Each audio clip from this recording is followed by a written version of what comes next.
গাজীপুরে বিভিন্ন সড়কে দুর্ঘটনা ঘটছে প্রতিনিয়ত। গত এক সপ্তাহে নিহত হয়েছেন ১২ জন। সবচেয়ে দুর্ঘটনাপ্রবণ সড়ক হচ্ছে টঙ্গী ভৈরব সড়ক। গাজীপুরের মীরের বাজার থেকে বিস্তারিত জানাচ্ছেন মাজারুল ইসলাম মাসুম। মাসুম, আমরা আসলে যেমনটি দেখছি বা জানছি যে আসলে ট্রাফিক আইন না মানার কারণেই হরহামেশাই আসলে দুর্ঘটনার শিকার হচ্ছেন মানুষ। আপনার কাছ থেকে বিস্তারিত জানতে চাই এই বিষয়ে। মাহমুদ, আমি আমি আগের খবরেও আপনাকে জানিয়েছিলাম যে গাজীপুরে যে দুর্ঘটনাগুলো ঘটছে এর মূল কারণ হচ্ছে ট্রাফিক আইন না মেনে যে রিক্সা, ব্যাটারি চালিত অটো রিক্সাগুলো, অর্থাৎ স্বল্প গতিসম্পন্ন যে যানবাহনগুলো সেইগুলো মহাসড়কে উঠে যাচ্ছে। এর সাথে যুক্ত হয়েছে মহাসড়কের বিভিন্ন স্থানে খানাখন্দের সৃষ্টি হয়েছে, যে কারণে গাড়ি অনেক সময় নিয়ন্ত্রণ হারিয়ে ফেলে এবং এই তখনই কিন্তু এই দুর্ঘটনাগুলো ঘটে।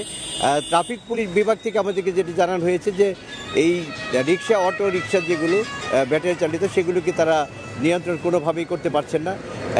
যদিও ফিডার রোডে সেই রিক্সা, অটো রিক্সাগুলো চালানোর কথা, কিন্তু সেইগুলো দেখা যাচ্ছে যে হরহামেশা মহাসড়কগুলিতে উঠে যাচ্ছে। ঢাকা ময়মনসিংহ মহাসড়কে এবং টাঙ্গাইল মহাসড়কে উঠে যাচ্ছে। আমি এই মুহূর্তে রয়েছি চট্টগ্রাম গাজীপুর ঢাকা বাইপাস যেটিকে বলা হয় সেই সড়কের মঠখোলা এলাকাতে। এই রুট দিয়ে কিন্তু চট্টগ্রাম, কুমিল্লা, নোয়াখালীর গাড়িগুলো চলাচল করে থাকে। এই রাস্তাতেও বিভিন্ন স্থানে আমরা দেখেছি যে খানাখন্দের সৃষ্টি হয়েছে। এইখানেও এই হাইওয়েতেও কিন্তু আমরা দেখতে পাচ্ছি যে রিক্সা, অটো রিক্সাগুলো এই হরহামেশায় উঠে যাচ্ছে। এই যদিও এখানে এই যানবাহনগুলো চলাচলের কথা নয়, দ্রুতগতির যে গাড়িগুলো চট্টগ্রাম থেকে আসে সেই গাড়িগুলো এই রিক্সা, অটো রিক্সার কারণে কিন্তু বাধার সম্মুখীন হয় এবং অনেক সময় মুখোমুখি সংঘর্ষের কারণে সেখানে দুর্ঘটনা ঘটে থাকে এবং প্রাণহানির ঘটনা ঘটে এবং মানুষ পঙ্গুত্ব বরণও করে থাকে।